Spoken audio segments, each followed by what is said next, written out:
Nanirahan si Isaac sa Gerar. Ika-26 na kabanata. Dumating ang taggutom sa lugar na tinitirahan ni Isaac. Bukod pa ito sa taggutom na nangyari noong panahon ni Abraham. Kaya pumunta si Isaac kay Abimelech, na hari ng mga Filisteo sa Gerar.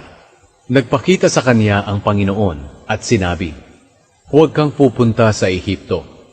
Manatili ka sa lugar na ituturo ko sa iyo. Dito ka lang muna manirahan dahil sasamahan kita at pagpapalain. Ibibigay ko sa iyo at sa mga lahi mo ang lahat ng lupaing ito. Tutuparin ko ang ipinangako ko sa iyong amang si Abraham. Pararamihin ko ang mga lahi mo na kasindami ng mga bituin sa langit. At ibibigay ko sa kanila ang lahat ng lupaing ito. At sa pamamagitan nila pagpapalain ko ang lahat ng tao sa mundo. Gagawin ko ito dahil sumunod si Abraham sa akin. Tinupad niya ang lahat ng aking kautusan at katuruan. Kaya roon nanirahan si Isaac sa Gerar. Kapag may nagtatanong kay Isaac na taga-Gerar tungkol sa kanyang asawa, sinasabi niyang kapatid niya si Rebeka. Maganda si Rebeka, kaya natatakot siyang sabihing asawa niya ito, dahil baka siya'y patayin nila para makuha si Rebeka. Matagal-tagal na ang pananatili ni Isaac doon sa Gerar. At isang araw, nagkataon na dumudungaw sa bintana si Abimelech, na hari ng mga Filisteo, at nakita niyang naglalambingan sina Isaac at Rebeka. Kaya ipinatawag niya si Isaac at sinabi, "Asawa mo pala siya, bakit sinabi mo na kapatid mo siya?" Sumagot si Isaac, "Natatakot po kasi ako na baka patayin ninyo ako dahil sa kanya." Sinabi ni Abimelech, "Hindi mabuti ang ginawa mo sa amin. Kung nangyaring ang isa sa tauhan ko'y sumiping sa kanya, ikaw ang magiging dahilan ng pagkakasala namin." Binalaan agad ni Abimelech ang lahat ng tao.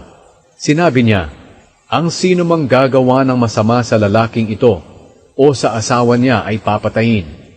Nang taon ding iyon, nagtanim si Isaac sa lugar na iyon at masaganang masagana ang kanyang ani, dahil pinagpala siya ng Panginoon. Nagpatuloy ang pag-unlad niya hanggang sa yumaman siya ng husto. Nainggit sa kanya ang mga Filisteo dahil marami na ang kanyang tupa, kambing, baka at alipin. Sa inggit nila kay Isaac, tinabunan nila ng lupa ang mga balon na hinukay noon ng mga alipin ng ama niyang si Abraham. Ngayon sinabi ni Abimelech kay Isaac, "Umalis ka na rito dahil mas makapangyarihan ka na kaysa sa amin." Kaya umalis si Isaac at nagpatayo ng toldan niya sa lambak ng Gerar at doon na nanirahan. Ipinahukay niyang muli ang mga balon ng ama niyang si Abraham dahil tinabunan ito ng mga Filisteo nang mamatay si Abraham. Pinangalanan ni Isaac ang mga balon ng dati ring pangalan na ibinigay noon ni Abraham. Doon sa lambak naghukay ng bagong balon ang mga alipin ni Isaac at nakatagpo sila ng bukal. Pero nakipagtalo ang mga pastol na taga-Gerar at mga pastol ni Isaac na kanila raw ang balon na iyon. Kaya pinangalanan ni Isaac ang balon na Esek dahil nakipagtalo ang mga taga-Gerar sa kanya. Muling naghukay ang mga alipin ni Isaac ng ibang balon, pero pinag-awayan din nila ito ng mga taga-Gerar. Kaya pinangalanan ni Isaac ang balon na Sitna. Umalis sina Isaac doon at muling naghukay ng panibagong balon.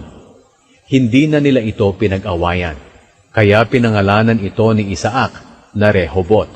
Sapagkat sinabi niya, "Ngayoy binigyan tayo ng Panginoon ng malawak na lugar para lalo pa tayong dumami sa lugar na ito."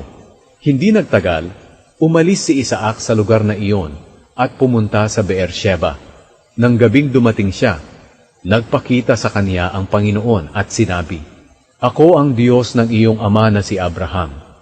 Huwag kang matakot, dahil kasama mo ako. Pagpapalain kita at bibigyan ng maraming lahi, dahil kay Abraham na aking lingkod." Kaya gumawa ng altar si Isaac at sumamba sa Panginoon. Nagpatayo siya ng tolda sa lugar na iyon at nagpahukay ng balon sa kanyang mga alipin. Ang kasunduan ni Isaac at Abimelech. Pumunta si Abimelech kay Isaac mula sa Gerar, kasama si Ahuzat na tagapayo niya at si Pikol na pinuno ng kanyang mga sundalo.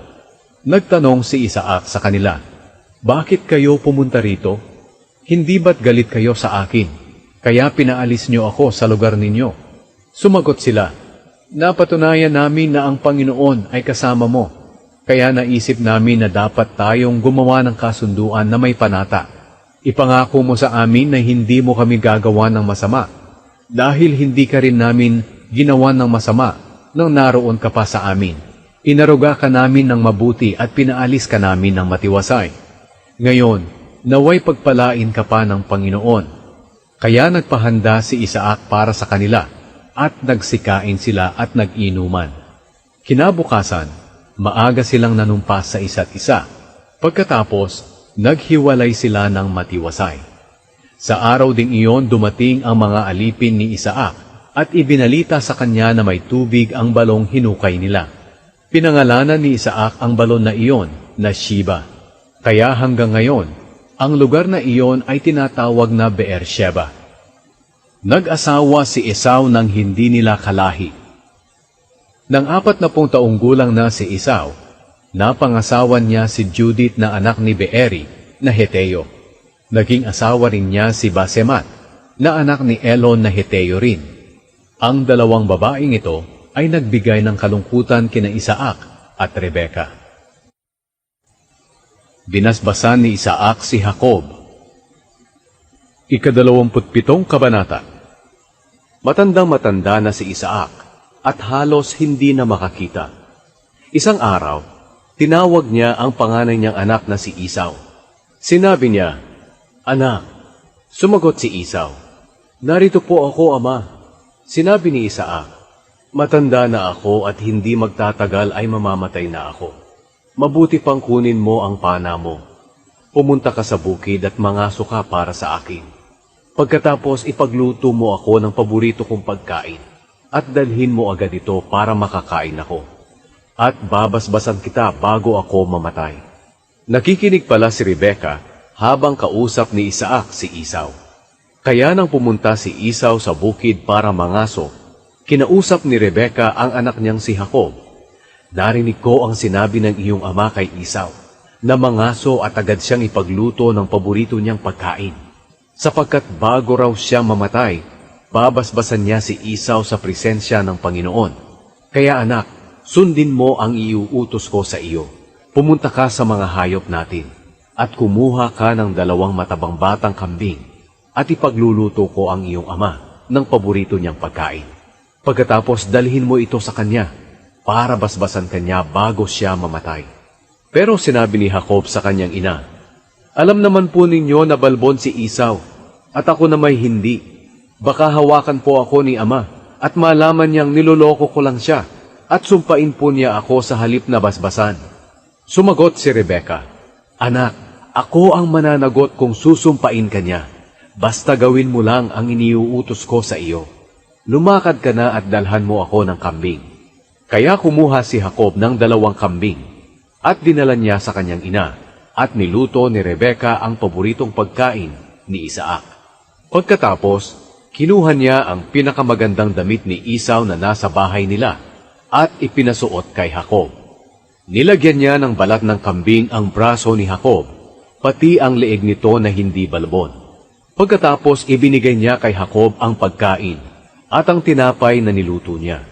Dinala iyon ni Jacob sa kanyang ama at sinabi, "Ama," sinabi ni Isaac, "Sino ka ba, anak ko?" Sumagot si Jacob, "Ako po si Esau, ang panganay niyong anak. Nagawa ko na po ang iniutos ninyo sa akin. Bumangon po kayo at kumain ng pinangaso ko, para mabasbasan niyo po ako." Sinabi ni Isaac, "Anak, paano mo ito nahuli agad?" Sumagot si Jacob, "Tinulungan po ako ng Panginoon na inyong Diyos." Sinabi ni Isaac, "Lumapit ka sa akin, anak ko, para mahawakan kita kung ikaw nga talaga si Esau." Kaya lumapit si Jacob, at hinawakan siya ng kanyang ama at sinabi, "Ang boses mo ay parang kay Jacob, pero ang braso mo ay parang kay Esau." Hindi nakilala ni Isaac si Jacob, dahil ang braso niya ay balbon din, katulad ng kay Esau. Bago niya basbasan si Jacob, Nagtanong pa siya, "Ikaw ba talaga si Esau?" Sumagot si Jacob, "Opo, ako nga po." Sinabi ni Isaac, "Sige nga, dalhin mo rito ang niluto mo mula sa pinangaso mo. At pagkatapos kong kumain ay babasbasan kita." Kaya't binigyan siya ni Jacob ng makakain at maiinom. At kumain siya at uminom. Pagkatapos sinabi ni Isaac sa kanya, "Lumapit ka sa akin, anak, at hagkan mo ako." Lumapit si Jacob sa kanya at hinagka ng kanyang ama. Nang maamoy ni Isaac ang damit nito, binasbasan niya agad si Jacob na nagsasabi, "Ang amoy ng aking anak ay katulad ng amoy ng bukid na binasbasan ng Panginoon. Naway bigyan ka ng Diyos ng lupaing masagana ang ani, na palaging may hamog na biyaya niya, para maging sagana ang pagkain at katas ng inumin mo. Naway magpasakop at maglingkod sa iyo ang maraming tao. Naway maghari ka sa mga kamag-anak mo, at magpasakop sila sa iyo. Naway ang sumusumpa sa iyo ay susumpain din, at ang magpapala sa iyo ay pagpapalain din." Nagmakaawa si Esau na basbasan din siya. Pagkatapos basbasan ni Isaac si Jacob, lumakad agad si Jacob. Kaalis lang niya ay dumating naman agad si Esau mula sa pangangaso. Nagluto rin siya ng masarap na pagkain at dinala niya sa kanyang ama. Sinabi niya, "Ama, bumangon po kayo at kumain ng pinangaso ko para mabasbasan po ninyo ako."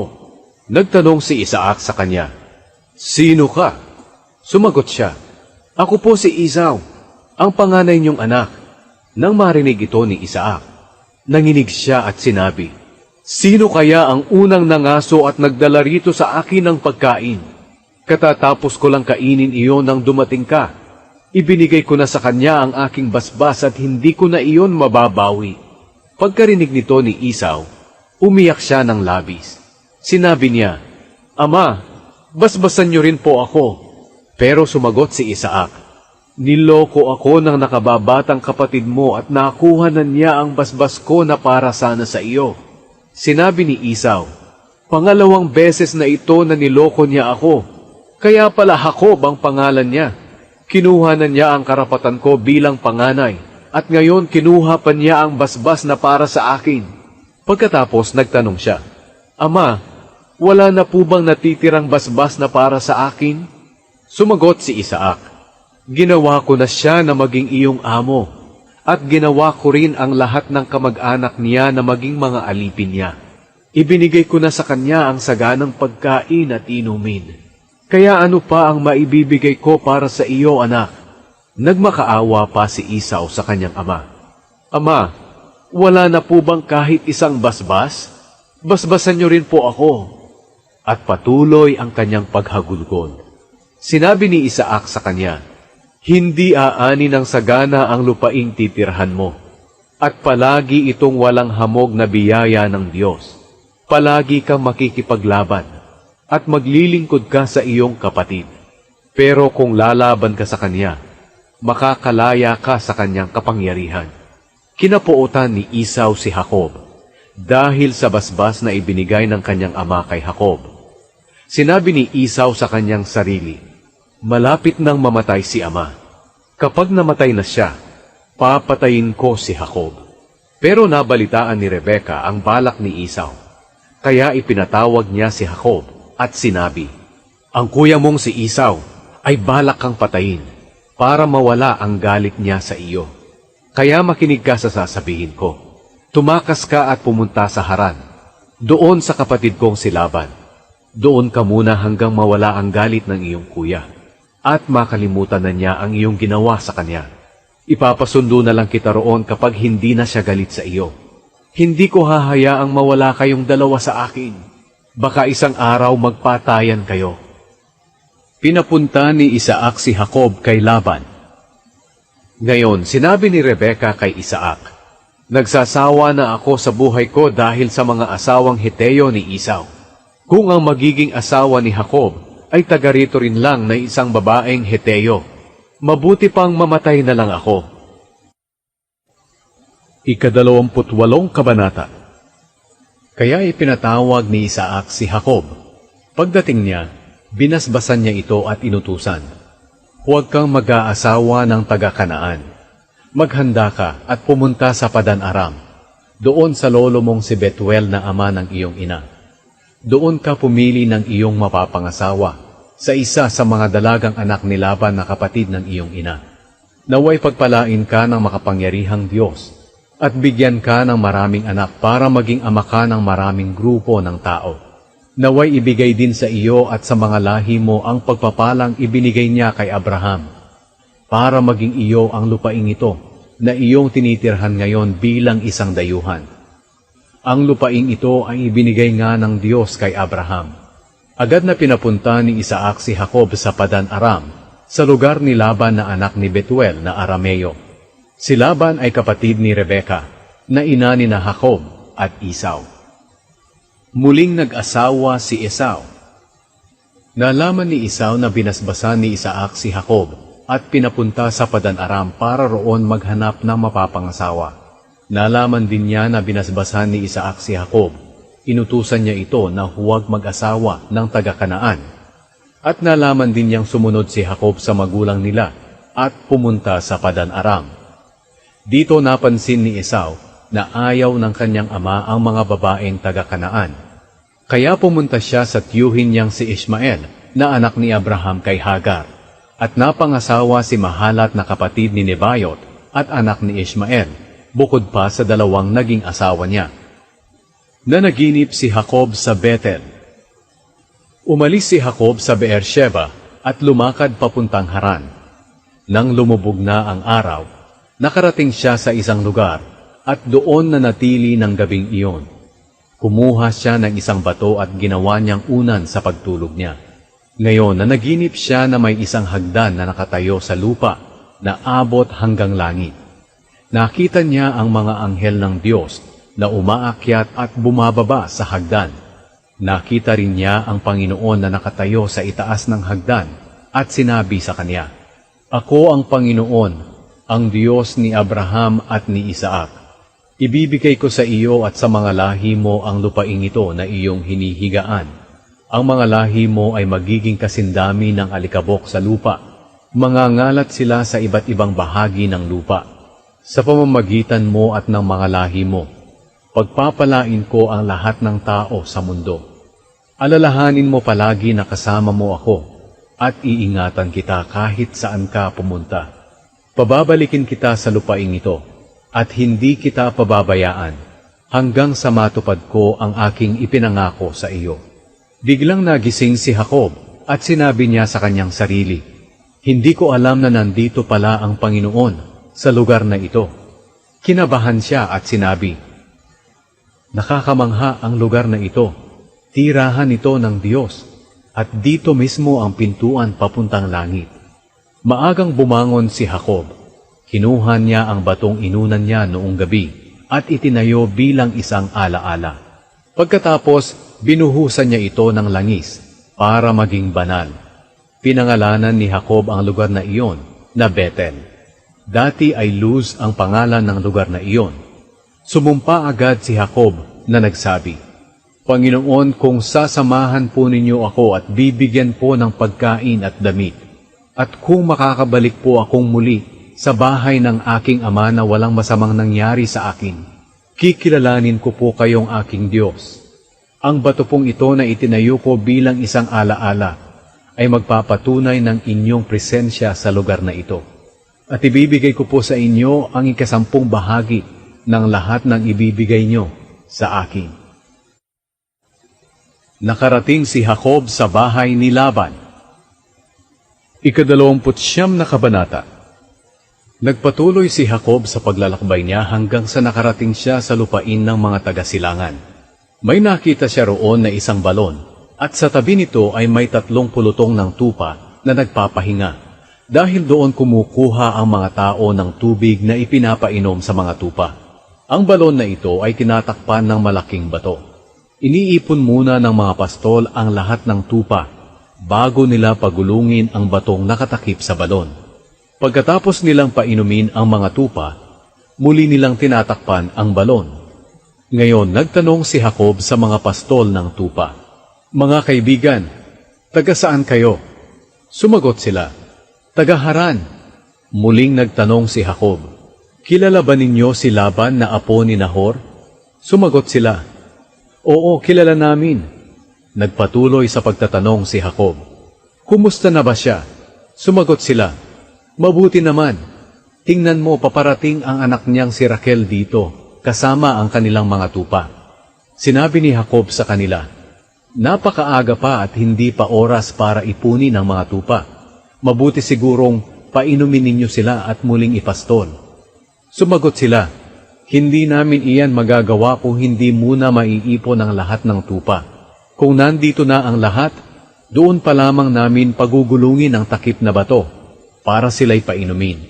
Nagsasalita pa si Jacob sa kanila nang dumating si Raquel na dala ang mga tupa ng kanyang ama, dahil siya ang nagbabantay sa mga ito.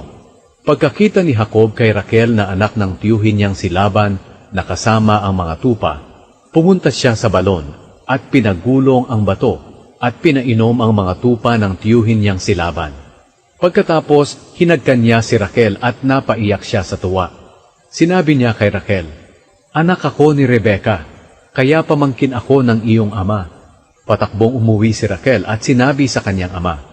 Nang marinig ni Laban na nariyan si Jacob na pamangkin niya kay Rebeka, agad niya itong sinalubong. Hinagkan niya si Jacob at dinala sa bahay niya.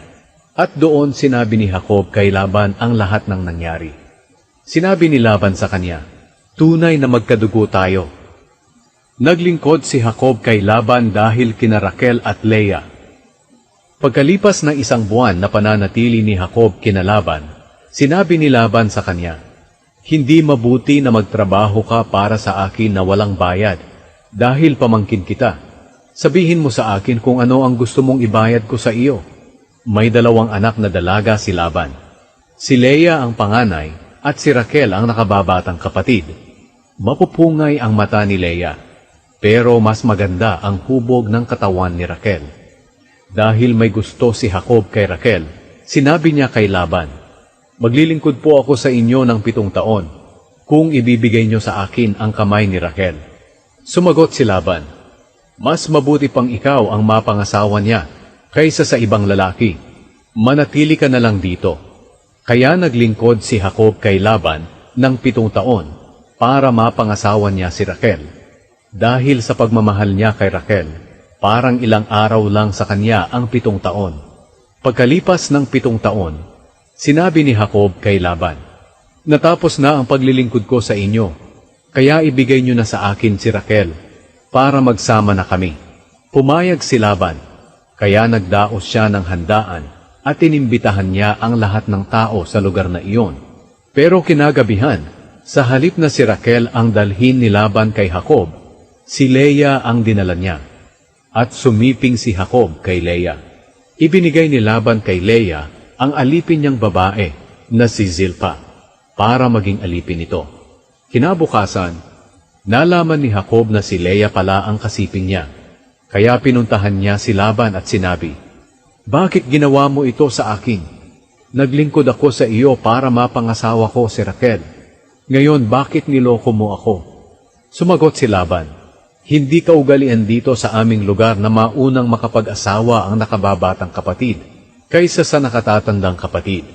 Hintayin mo lamang na matapos ang 1 linggong pagdiriwang ng inyong kasal, at ibibigay ko agad sa iyo si Raquel. Iyan ay kung muli kang maglilingkod ng 7 taon pa." Pumayag si Jacob sa sinabi ni Laban. Pagkatapos ng 1 linggo na pagdiriwang ng kasal nila ni Leah, ibinigay ni Laban kay Jacob si Raquel. Ibinigay ni Laban kay Raquel ang alipin niyang babae na si Bilha para maging alipin nito. Kaya sumiping din si Jacob kay Raquel. Mas mahal niya si Raquel kaysa kay Leah. Naglingkod si Jacob kay Laban ng 7 taon pa. Ang mga anak ni Jacob. Nakita ng Panginoon na hindi mahal ni Jacob si Leah, kaya niloob niyang magkaanak si Leah. Pero si Raquel naman ay hindi. Nagbuntis si Leah at nanganak ng lalaki, at pinangalanan niyang Reuben. Dahil sinabi niya, "Nakita ng Panginoon ang paghihirap ko. At ngayoy tiyak na mamahalin na ako ng aking asawa. Muli siyang nagbuntis at nanganak ng isa na namang lalaki. Sinabi niya, muli akong binigyan ng Panginoon ng isang anak na lalaki, dahil narinig niya na hindi ako minamahal ng aking asawa. Kaya pinangalanan niya ang sanggol na Simeon. Muling nagbuntis si Leah at nanganak ng isa pang lalaki. Sinabi niya, ngayon, magiging malapit na sa akin ang aking asawa, dahil 3 na ang anak naming lalaki. Kaya pinangalanan niya ang sanggol na Levi. Muling nagbuntis si Leah at nanganak ng isa na namang lalaki. Sinabi niya, ngayon pupurihin ko ang Panginoon. Kaya pinangalanan niya ang sanggol na Huda. Mula noon, hindi na siya nagkaanak. 31 Kabanata. Si Raquel ay hindi pa rin nagbubuntis, kaya nainggit siya kay Leah. Sinabi niya kay Jacob, bigyan mo ako ng anak dahil kung hindi mamamatay talaga ako. Nagalit si Jacob sa kanya at sinabi, bakit Diyos ba ako? Siya ang nagpasya na hindi ka magkaanak. Sinabi ni Raquel, kung ganoon, sumiping ka kay Bilha na alipin ko para kahit sa pamamagitan niya magkaroon din ako ng anak. Kaya ibinigay niya si Bilha kay Jacob bilang asawa. At sumiping si Jacob kay Bilha. Dumating ang panahon nabuntis si Bilha at nanganak ng lalaki. Sinabi ni Raquel, kinuha na ng Diyos ang aking kahihiyan. Tinugon niya ang panalangin ko dahil binigyan niya ako ng isang anak na lalaki. Kaya pinangalanan niya ang sanggol na Dan. Muling nagbuntis si Bilha na alipin ni Raquel at nanganak ng lalaki na pangalawang anak nila ni Jacob. Sinabi ni Raquel, napakahigpit ng labanan namin bilang magkapatid at nagtagumpay ako. Kaya pinangalanan niya ang sanggol na Naphtali. Nang hindi na magkaanak si Leah, pinasipingan niya kay Jacob ang alipin niyang si Zilpa.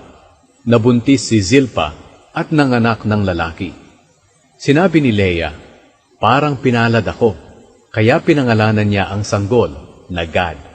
Muling nanganak si Zilpa ng lalaki na pangalawang anak nila ni Jacob. Sinabi ni Leah, lubha akong nasisiyahan. Ngayon tatawagin ako ng mga babae na masiyahin. Kaya pinangalanan niya ang sanggol na Asher. Anihan ng trigo noon. Pumunta si Reuben sa bukid at may nakita siyang tanim na mandragora. Kumuha siya ng bunga nito at dinala sa ina niyang si Leah. Pagkakita noon ni Raquel ay sinabi niya kay Leah, bigyan mo rin ako ng mandragora na dinala ng anak mo. Pero sumagot si Leah, hindi ka pa ba kontento na kinuha mo ang asawa ko? Ngayon kukunin mo pa ang mandragora ng anak ko?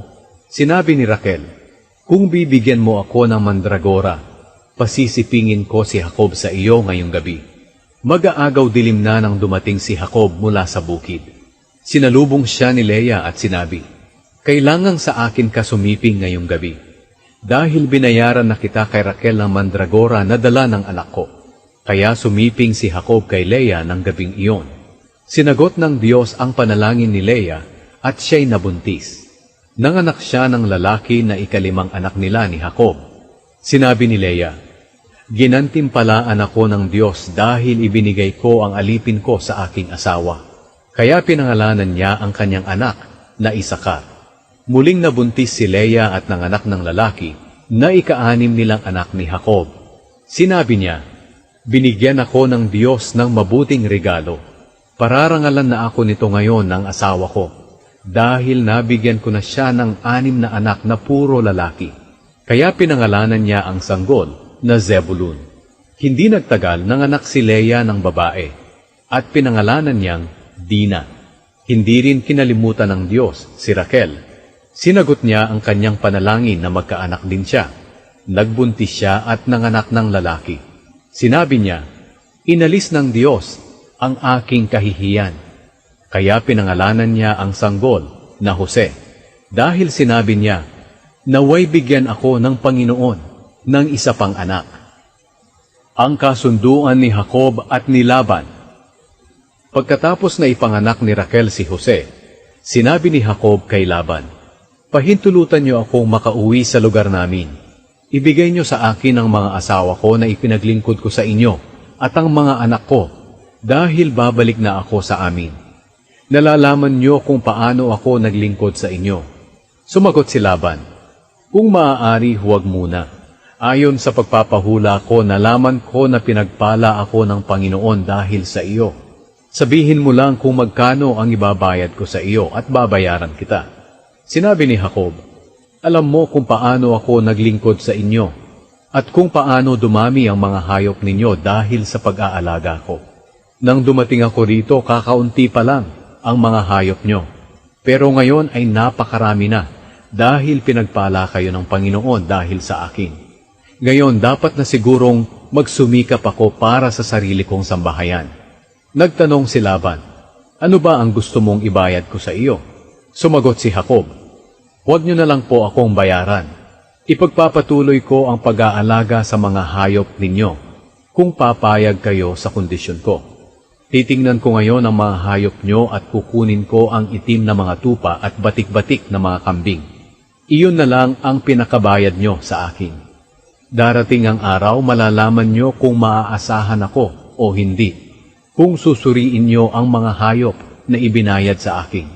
Kung may makita po kayong kambing na hindi batik-batik o tupa na hindi itim, ituring nyo na ninakaw ko ito.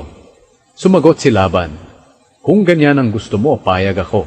Pero ng araw ding iyon, ibinukod ni Laban ang mga batik-batik na kambing na lalaki at babae, pati ang mga itim na tupa. Pinaalagaan niya ito sa mga anak niyang lalaki. Ibinukod niya ito kay Jacob sa layo na 3 araw kung lalakarin. Ang naiwang mga hayop ay ang binabantayan ni Jacob. Kumuha si Jacob ng mga sanga ng almendro, abiliano at kastanyo at binalat-balatan niya ito. Pero hindi niya lubos na binalatan.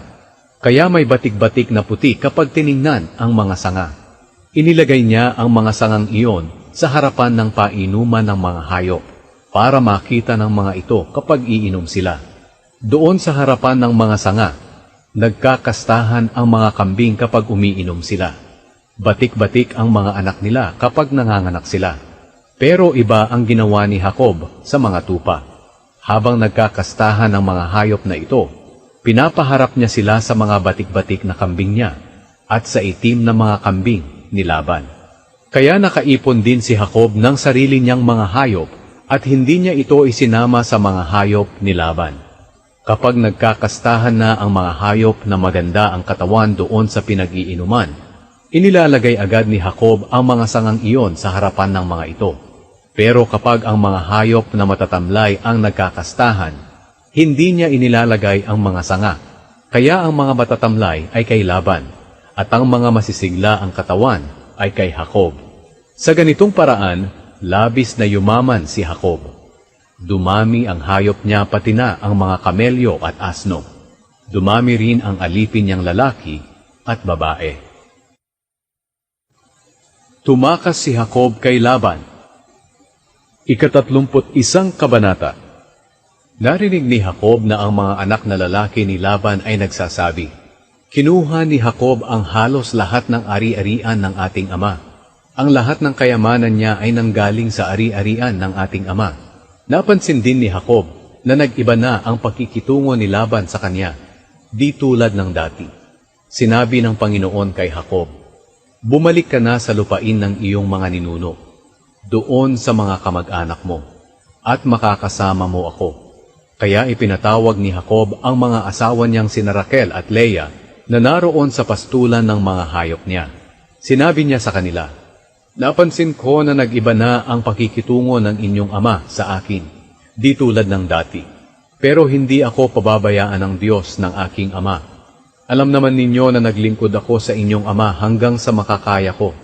Pero dinaya pa niya ako. 10 beses niyang binago ang kabayaran ko. Pero hindi ako pinabayaan ng Diyos na api-apihin lang niya.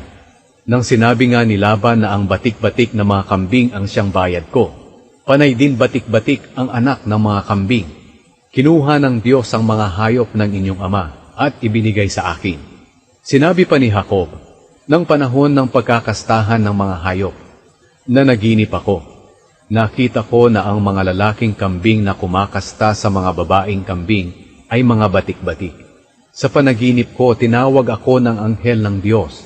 Sinabi niya, Jacob. Sumagot ako sa kanya, narito po ako.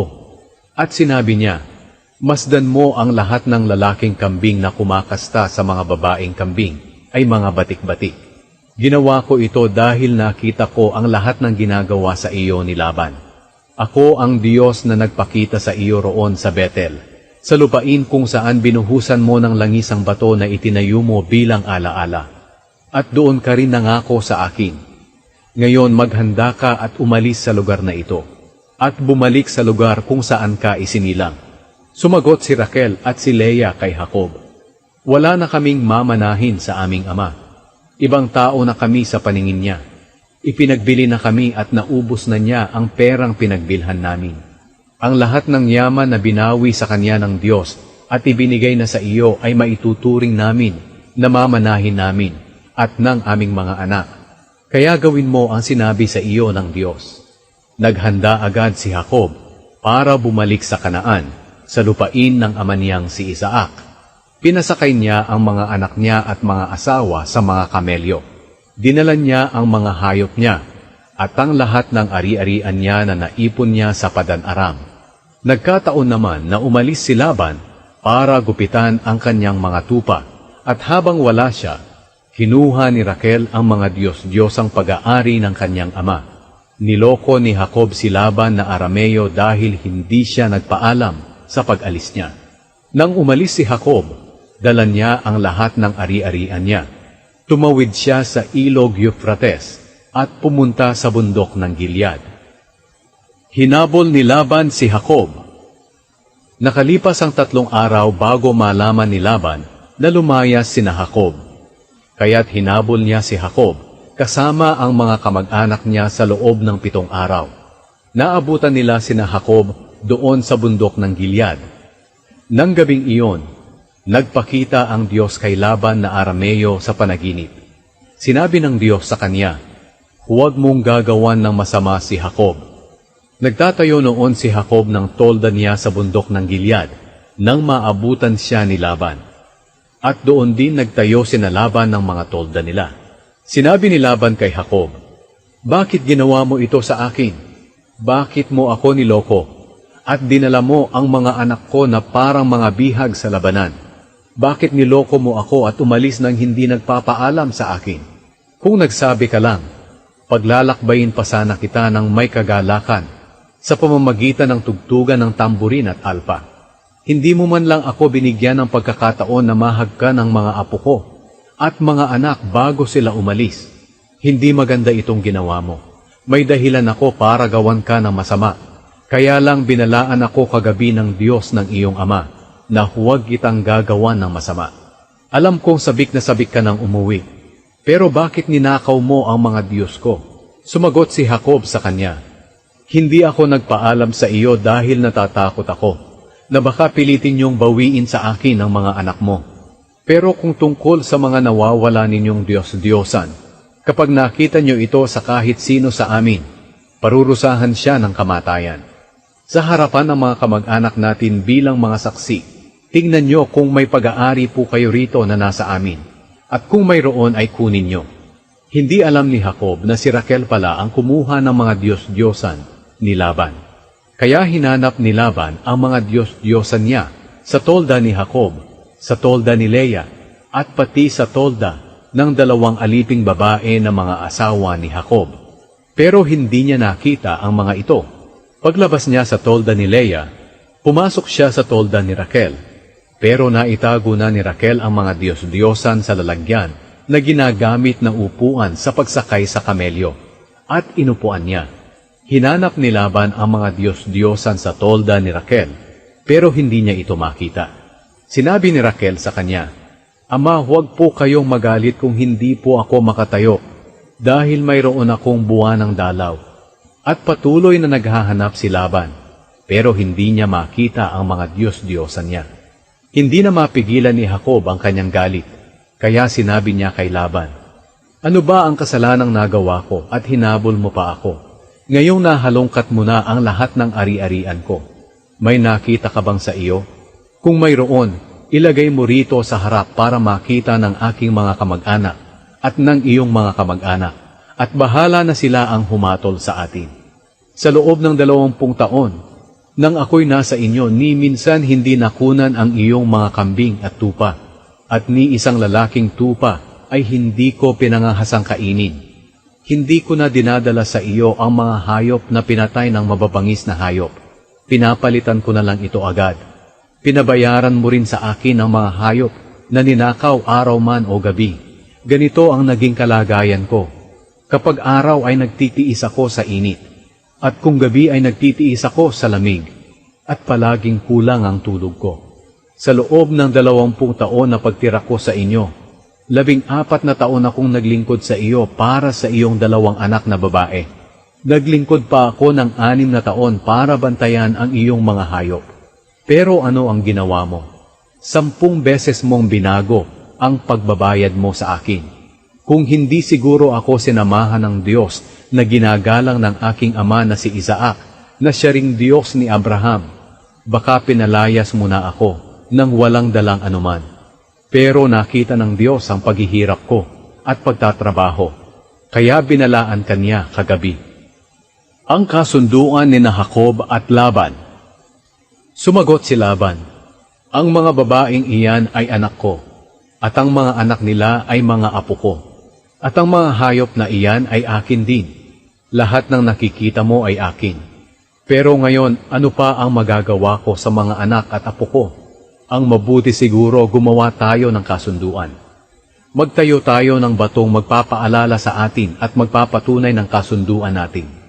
Kaya kumuha si Jacob ng malaking bato at itinayo niya ito bilang alaala. Pagkatapos inutusan niya ang mga kamag-anak niya na magtumpok ng mga bato, at kumain sila roon sa tinumpok na mga bato. Pinangalanan ni Laban ang tinumpok na mga bato na Jegar sa Haduta, pero pinangalanan ito ni Jacob na Galeed. Sinabi ni Laban, ang mga batong ito na tinumpok ang magpapatunay sa kasunduan nating dalawa. Ito ang dahilan kung bakit pinangalanan itong tinumpok sa Galeed. Tinawag din iyon na Mizpa, dahil sinabi pa ni Laban, naway ingatan tayo ng Panginoon sa ating paghihiwalay. At kung hindi mabuti ang pakikitungo mo sa mga anak ko, o kaya'y mag-aasawa ka pa ng iba, alalahanin mo na kahit hindi ko man ito nalalaman, ang Diyos ang magpapatunay ng kasunduan natin.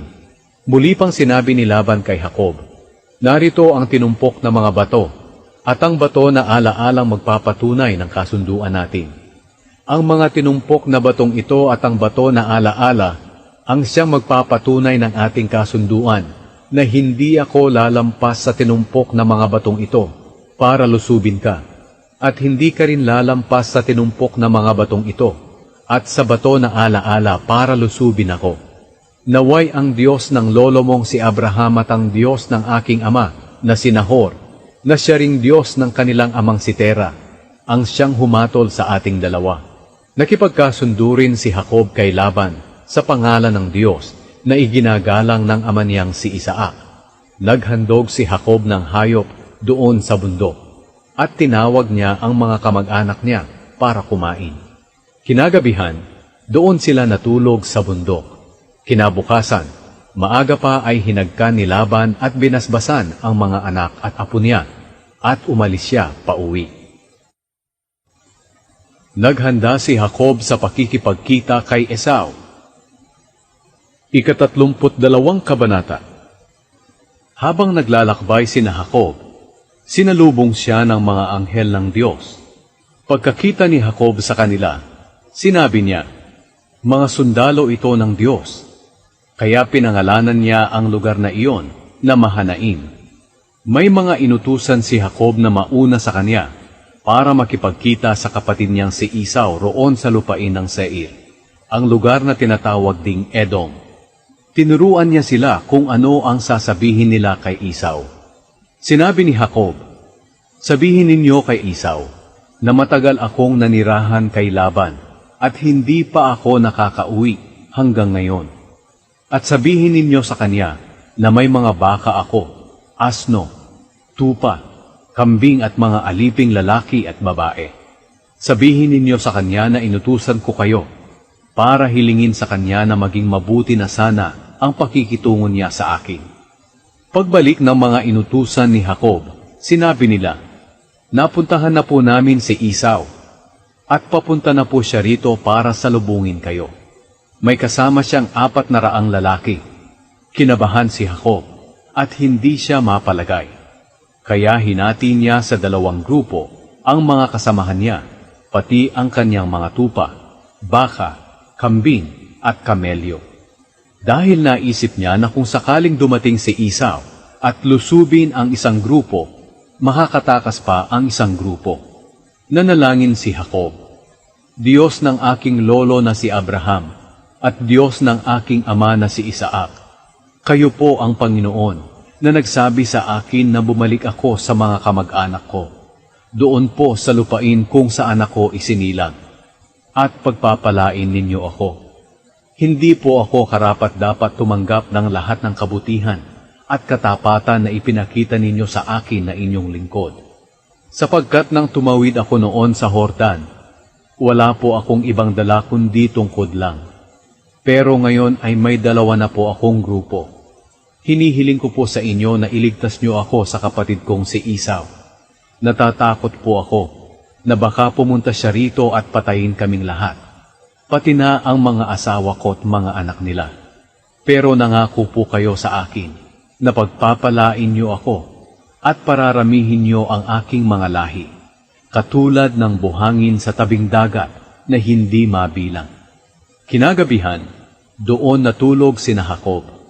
Kinabukasan, pumili si Jacob ng mga hayop na ireregalo kay Esau, 200 babaeng kambing at 20 lalaking kambing, 200 babaeng tupa, at 20 lalaking tupa, 30 inahing kamelyo, kasama pa ang kanilang mga bisiro, 40 babaeng baka at 10 toro, 20 babaeng asno, at 10 lalaking asno. Ginawang 2 grupo ni Jacob ang mga hayop, at ang bawat grupo ay may aliping nagbabantay. Sinabihan niya ang kanyang mga aliping, mauna kayo sa akin, at lumakad kayo na may pagitan ang bawat grupo. Sinabihan niya ang mga aliping nagbabantay sa naunang grupo, kung makasalubong nyo si Esau, at magtanong siya kung kanino kayong alipin, at kung saan kayo pupunta, at kung kanino ang mga hayop na dala ninyo. Sagutin ninyo siya na akin ang mga hayop na ito, at regalo ko ito sa kanya. Sabihin din ninyo sa kanya na nakasunod ako sa inyo. Ganoon din ang sinabi niya sa 2, sa 3, at sa lahat ng aliping kasabay ng mga hayop. At pinaalalahanan niya ang mga ito na huwag kalimutang sabihin kay Esau, na nakasunod siya sa hulihan. Sapagkat sinabi ni Jacob sa kanyang sarili, aalokin ko si Esau ng mga regalong ito na pinauna ko. At kung magkikita kami, baka sakaling patawarin niya ako. Kaya pinauna niya ang mga regalo niya, pero nagpaiwan siya noong gabing iyon, doon sa tinutuluyan nila. May nakipagbuno kay Jacob sa Peniel. Nang gabing iyon, bumangon si Jacob at isinama ang 2 niyang asawa, ang 2 alipin niyang babae, at ang 11 anak niya, at pinatawid sila sa ilog ng Jabok. Ipinatawid din ni Jacob ang lahat ng ari-arian niya. Nang nag-iisa na siya, may dumating na isang lalaki at nakipagbuno sa kanya. Nagbunuan sila hanggang mag-uumaga. Nang mapansin niya na hindi niya matatalo si Jacob, pinisil niya ang balakang ni Jacob, at nalinsad ang magkatapat na buto nito. At sinabi ng tao, bitawan mo na ako, dahil mag-uumaga na. Pero sumagot si Jacob, hindi kita bibitawan hanggat hindi mo ako babasbasan. Nagtanong ang tao sa kanya, anong pangalan mo? Sumagot siya, Jacob. Sinabi ng tao, simula ngayon hindi na Jacob ang pangalan mo, kundi Israel na, dahil nakipagbuno ka sa Diyos at sa mga tao, at ikaw ay nagtagumpay. Nagtanong din si Jacob sa kanya, sabihin mo rin sa akin ang pangalan mo. Pero sumagot ang tao, Huwag mo nang itanong ang pangalan ko. Pagkatapos, binasbasan niya si Jacob doon. Pinangalanan ni Jacob ang lugar na iyon na Peniel, dahil sinabi niya, nakita ko ang mukha ng Diyos, pero buhay pa rin ako. Sumisikat na ang araw nang umalis si Jacob sa Peniel. Pipilay-pilay siya dahil nalinsad ang buto niya sa balakang. Ito ang dahilan kung bakit hanggang ngayon ang mga Israelita ay hindi kumakain ng litid sa magkatapat na buto sa balakang ng hayop, sapagkat sa bahaging iyon, pinisil ng Diyos si Jacob. Ang pagkikita ni Esau at ni Jacob. 33 Kabanata. Nang tumanaw si Jacob, nakita niya si Esau na paparating kasama ang 400 lalaki. Kaya pinasama niya ang mga anak niya sa kani-kanilang ina. At pag-alis nila, pinaunan niya ang 2 aliping babae at ang mga anak nila. Sumunod si Leah at ang mga anak niya, at si Raquel at ang anak niyang si Jose. Si Jacob ay nasa unahan nilang lahat, at halos ilang beses siyang yumukod habang papalapit siya sa kanyang kapatid. Pero tumakbo si Esau para salubungin siya. Niyakap siya ni Esau at hinagkan, at umiyak silang dalawa. Nang makita ni Esau ang mga babae at ang mga bata, tinanong niya si Jacob, "Sino ang mga kasama mong iyan?" Sumagot si Jacob, "Sila ang aking mga anak na ibinigay sa akin ng Diyos dahil sa kanyang awa." Lumapit agad kay Esau ang 2 alipin na babae at ang mga anak nila, at yumukod sila bilang paggalang sa kanya. Sumunod din si Leah at ang mga anak niya, at yumukod. Ang huling lumapit at yumukod ay si Jose at ang ina niyang si Raquel. Nagtanong pa si Esau kay Jacob, "Ano ba ang ibig sabihin ng mga grupo ng hayop na nasa lubong ko?" Sinabi ni Jacob, "Regalo ko iyon sa iyo para tanggapin mo ako." Pero sumagot si Esau, "Marami na ang ari-arian ko, kaya sa iyo na lang iyon." Pero nagpumilit si Jacob, "Sige na, tanggapin mo na iyon. Kung totoong pinatawad mo na ako, tanggapin mo na ang regalo ko sa iyo. Sapagkat nang makita ko ang mukha mo at madama ang magandang pagtanggap mo sa akin, para ko na ring nakita ang mukha ng Diyos. Tanggapin mo na ang regalo ko sa iyo, dahil napakabuti ng Diyos sa akin, at hindi ako nagkulang sa mga pangangailangan ko." Pinilit ni Jacob si Esau hanggang sa tanggapin na ni Esau ang mga regalo niya. Pagkatapos, sinabi ni Esau, "Halika na, sabay na tayong umalis." Pero sumagot si Jacob, "Alam mong mabagal maglakad ang mga bata, at kailangan kong alagaan ng mabuti ang mga hayop na nagpapasuso. Kung pipilitin natin ang mga hayop na maglakad sa buong araw, baka mamatay sila. Ang mabuti pa, mauna ka na lang sa amin. Susunod kami sa iyo ayon sa bilis ng mga bata at ng mga hayop na kasabay namin. Doon na lang tayo magkita sa Seir." Sinabi ni Esau, "Kung ganoon, ipapaiwan ko na lang ang iba kong mga tauhan sa iyo." Sumagot si Jacob, "Hindi na kailangan. Ang mahalaga, pinatawad mo na ako." Kaya bumalik na lang si Esau sa Seir nang mismong araw na iyon. Pero sina Jacob ay pumunta sa Sukot. Pagdating nila roon, gumawa si Jacob ng tirahan at ginawaan din niya ng silungan ang mga hayop niya. Kaya ang lugar na iyon ay tinawag na Sukot. Hindi nagtagal, nakarating din sila sa Kanaan mula sa Padan-aram na walang masamang nangyari sa kanila. Nakarating sila sa lungsod na pagmamay-ari ni Shechem. Nagpatayo sila ng mga tolda nila malapit sa lungsod. Ang lupaing pinagtayuan nila ng mga tolda ay binili ni Jacob sa mga anak ni Hamor sa halagang 100 pirasong pila. Si Hamor ay ama ni Shechem. Gumawa si Jacob ng altar na pinangalanan niyang El Elohe, Israel. Pinagsamantalahan si Dina. 34 na kabanata. Isang araw, umalis si Dina na anak ng dalaga ni Jacob at Leah. Binisita niya ang mga dalagang taga-Kanaan. Nakita siya ni Shechem na anak ni Hamor na Hiveo, na pinuno sa lugar na iyon. Sinunggaban niya si Dina at pinagsamantalahan, pero nahulog ang loob niya kay Dina at nagustuhan niya ito, kaya sinuyo niya ang dalaga. Sinabi ni Shechem sa ama niyang si Hamor, "Ama, gawan niyo po ng paraan para mapangasawa ko ang dalagang ito." Nang malaman ni Jacob na dinungisan ni Shechem ang pagkababae ni Dina, hindi muna siya kumibo, dahil naroon pa sa bukid ang mga anak niyang lalaki na nagbabantay ng kanyang mga hayop. Pumunta ang ama ni Shechem na si Hamor kay Jacob para makipag-usap. Nang mabalitaan ng mga anak ni Jacob ang nangyari, umuwi sila agad mula sa bukid. Sumama ang loob nila at labis na nagalit kay Shechem dahil sa ginawa niyang hindi nararapat na nagdala ng kahihiyan sa pamilya ni Jacob. Pero sinabi ni Hamor sa kanila, "Nabighani ang anak kong si Shechem sa dalaga ninyo, kaya nakikiusap akong payagan ninyong mapangasawa siya ng anak ko.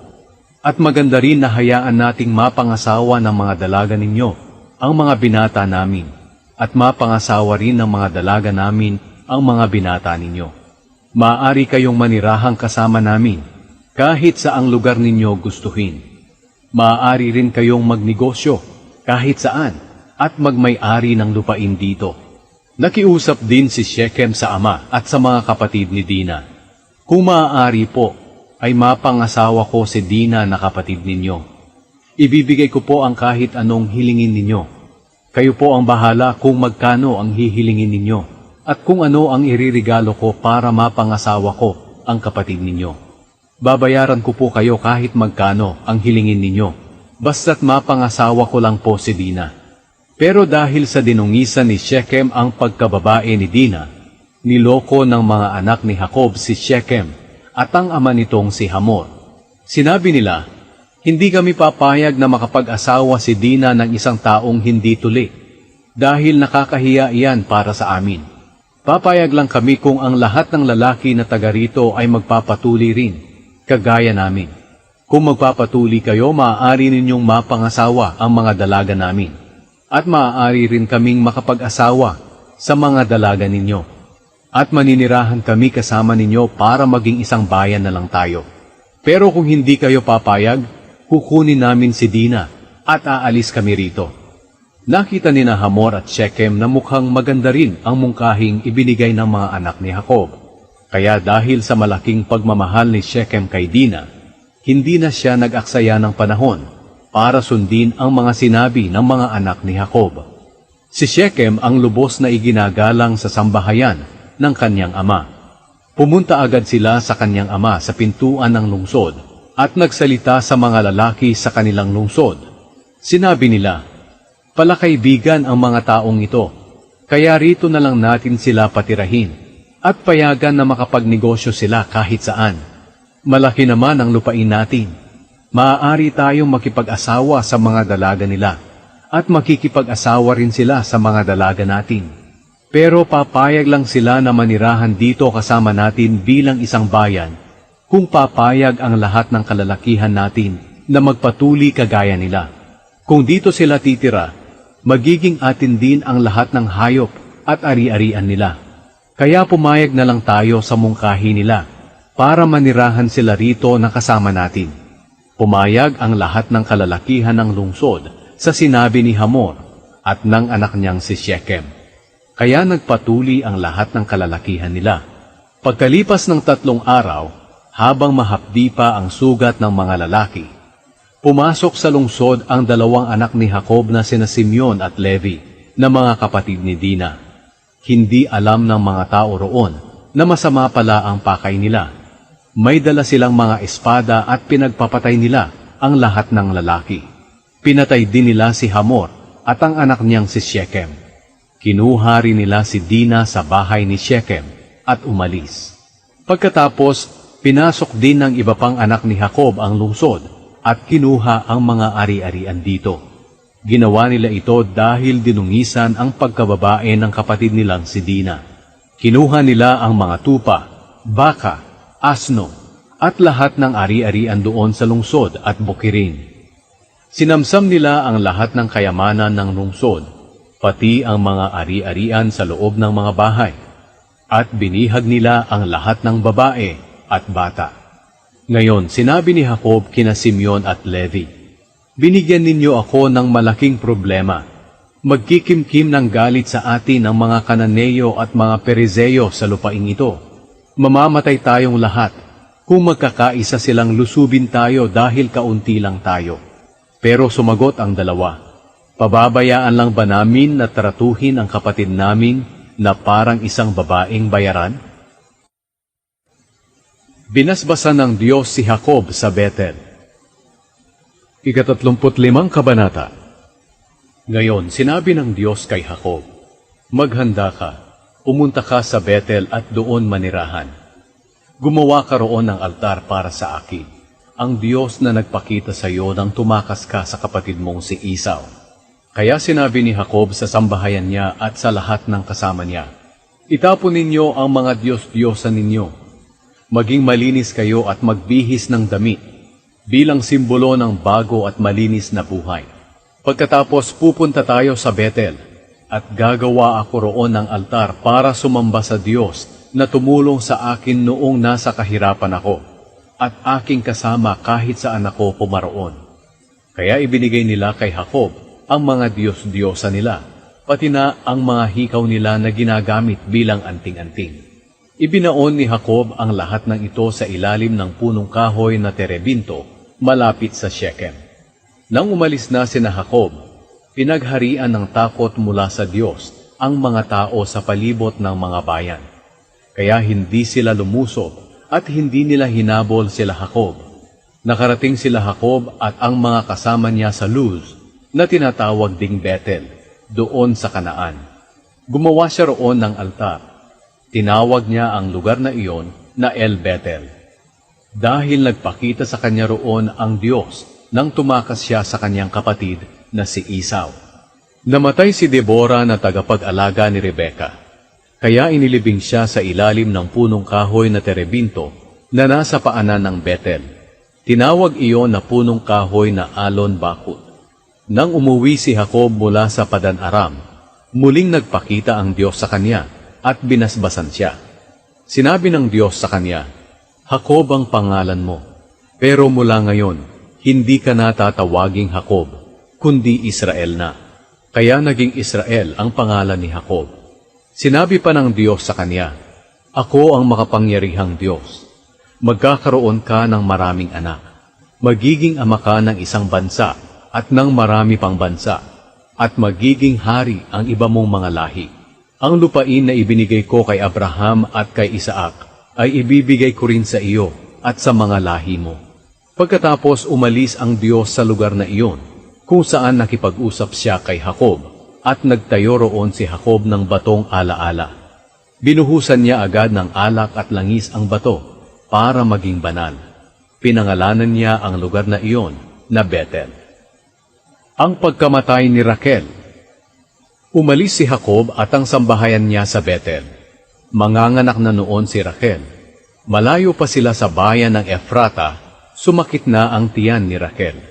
Nang matindi na ang sakit, sinabi ng manghihilot sa kanya, "Huwag kang matakot, Raquel, lalaki na naman ang anak mo." Isinilang ang sanggol pero nasa bingit ng kamatayan si Raquel. Bago siya malagutan ng hininga, pinangalanan niya ang sanggol na Ben-Oni. Pero pinangalanan ni Jacob ang sanggol na Benjamin. Namatay si Raquel at inilibing sa tabi ng daan na papunta sa Efrata na tinatawag ngayong Bethlehem. Nilagyan ni Jacob ng bato ang libingan ni Raquel bilang palatandaan, at hanggang ngayon, naroon pa rin ang palatandaang ito. Nagpatuloy sina Jacob sa kanilang paglalakbay. Pagdating nila sa kabilang panig ng Migdal Eder, nagtayo sila roon ng mga tolda nila. Habang nakatira roon sila Jacob, sumiping si Reuben kay Bilha na isa sa mga asawa ng kanyang ama. Nang malaman iyon ni Jacob, galit na galit siya. Ang mga anak na lalaki ni Jacob. May 12 anak na lalaki si Jacob. Ang mga anak niya kay Leah ay sina Reuben na panganay. Pagkatapos ay sina Simeon, Levi, Huda, Isakar at Zebulun. Ang mga anak niya kay Raquel ay sina Jose at Benjamin. Ang mga anak niya kay Bilha na alipin ni Raquel ay sina Dan at Naphtali. Ang mga anak niya kay Zilpa na alipin ni Leah ay sina Gad at Asher. Silang lahat ang anak na lalaki ni Jacob na isinilang sa Padan-aram. Ang pagkamatay ni Isaac. Pumunta si Jacob sa ama niyang si Isaac sa Mamre, malapit sa Kiryat Arba na tinatawag ding Hebron. Ito ang lugar na tinitirhan ni Isaac na siya ring tinitirhan noon ni Abraham. Nabuhay si Isaac ng 180 taon. Namatay siya sa katandaan na kontento sa kanyang buhay at kasama na ng kanyang mga kamag-anak na sumakabilang buhay na. Inilibing siya ng mga anak niyang sina Esau at Jacob. Ang mga lahi ni Esau. 36 na kabanata. Ito ang salaysay tungkol sa pamilya ni Esau na tinatawag ding Edom. Nakapag-asawa si Esau ng mga babaeng taga-Kanaan. Sila'y sina Ada na anak ni Elon na Hiteo, si Oholibama na anak ni Ana at apo ni Zibeon na Hiveo, at si Basemat na kapatid ni Nebayot na anak ni Ismael. Ang anak ni Esau kay Ada ay si Eliphaz. Ang anak niya kay Basemat ay si Reuel, at ang mga anak niya kay Oholibama ay sina Jeuz, Jalam, at Korah. Sila ang mga anak ni Esau na isinilang sa Kanaan. Dinala ni Esau ang kanyang mga asawa at anak, ang lahat ng sakop ng kanyang sambahayan, pati ang mga ari-arian at mga hayop niya na naipon niya sa Kanaan. At lumipat siya sa isang lupain na malayo kay Jacob na kanyang kapatid, sapagkat hindi na sila maaaring magsama sa isang lupain dahil sa dami ng mga ari-arian nila. At ang lupain na kanilang tinitirhan ay hindi sapat sa kanila dahil sa dami ng mga hayop nila. Kaya roon tumira si Esau na tinatawag ding Edom sa kabundukan ng Seir. Ito ang salaysay tungkol sa pamilya ni Esau na ama ng mga Edomita na nakatira sa kabundukan ng Seir. Ang anak na lalaki ni Esau kay Basemat ay si Reuel, at ang anak niyang lalaki kay Ada ay si Eliphaz. Ang mga anak na lalaki ni Eliphaz ay sina Teman, Omar, Zepho, Gatam, at Kenaz. May anak ding lalaki si Eliphaz sa isa pa niyang asawa na si Timna. Siya ay si Amalek. Sila ang mga apo ni Esau kay Ada. Ang mga anak na lalaki ni Reuel ay sina Nahat, Zerah, Shama, at Miza. Sila ang mga apo ni Esau kay Basemat. Ang mga anak na lalaki ni Esau kay Oholibama ay sina Jeush, Jalam, at Korah. Si Oholibama ay anak ni Ana at apo ni Zibeon. Ito ang mga lahi ni Esau na naging pinuno ng iba't ibang angkan. Ang mga lahi ng panganay na anak ni Esau na si Eliphaz na naging mga pinuno ay sina Teman, Omar, Zepho, Kenaz, Korah, Gatam, at Amalek. Sila ang mga pinuno sa lupain ng Edom na nagmula kay Eliphaz. Sila ay nagmula sa asawa ni Esau na si Ada. Naging pinuno rin sa Edom ang mga anak ni Reuel na sina Nahat, Zerah, Shama, at Miza. Sila ang mga apo ni Esau kay Basemat. Naging pinuno rin ang mga anak ni Esau kay Oholibama na anak ni Ana. Sila ay sina Jeush, Jalam, at Korah. Silang lahat ang lahi ni Esau na mga pinuno ng Edom. Ang mga lahi ni Seir. Ito ang mga anak na lalaki ni Seir na Horeo na nakatira sa Edom. Si Lotan, Shobal, Zibeon, Ana, Dishon, Ezer, at Dishan. Naging pinuno rin sila ng mga Horeo na nakatira sa Edom. Ang mga anak na lalaki ni Lotan ay sina Hori at Heman. Si Lotan ay mayroong kapatid na babae na si Timna na isa pang asawa ni Eliphaz. Ang mga anak na lalaki ni Shobal ay sina Alvan, Manahat, Ebal, Shepho, at Onam. Ang mga anak na lalaki ni Zibeon ay sina Aya at Ana. Si Ana ang nakatuklas ng bukal doon sa ilang habang nagpapastol siya ng mga asno ng kanyang ama. Ang mga anak ni Ana ay sina Dishon at Oholibama. Ang mga anak na lalaki ni Dishon ay sina Hemdan, Eshban, Itran at Keran. Ang mga anak na lalaki ni Ezer ay sina Bilhan, Zaavan at Akan. Ang mga anak na lalaki ni Dishan ay sina Uz at Aran. Ito naman ang mga pinuno batay sa bawat lahi ng mga Horeyo na may pinamamahalaang lupain sa Seir, sina Lotan, Shobal, Zibeon, Ana, Dishon, Ezer at Dishan. Ang mga hari ng Edom. Ito ang mga hari ng Edom noong panahon na wala pang mga hari ang mga Israelita. Si Bela na taga-Dinhaba na anak ni Beyor ay naging hari sa Edom. Pagkamatay ni Bela, pinalitan siya ni Jobab na anak ni Zera na taga-Bozra. Pagkamatay ni Jobab, pinalitan siya ni Husham na taga-Teman. Pagkamatay ni Husham, pinalitan siya ni Hadad na taga-Avit na anak ni Bedad. Si Hadad ang tumalo sa mga Midianita roon sa Moab. Pagkamatay ni Hadad, pinalitan siya ni Samla na taga-Masreka. Pagkamatay ni Samla, pinalitan siya ni Shaul na taga-Rehobot na malapit sa ilog.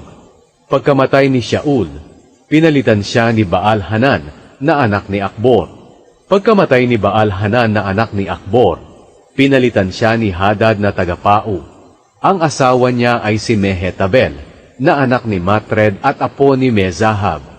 Si Esau na tinatawag ding Edom ang pinagmulan ng mga Edomita. At ito ang mga naging pinuno sa mga lahi ni Esau na ang angkan at lupain ay ipinangalan sa kanila: Timna, Alva, Jetet, Oholibama, Ela, Pinon, Kenaz, Teman, Mibzar, Magdiel at Iram.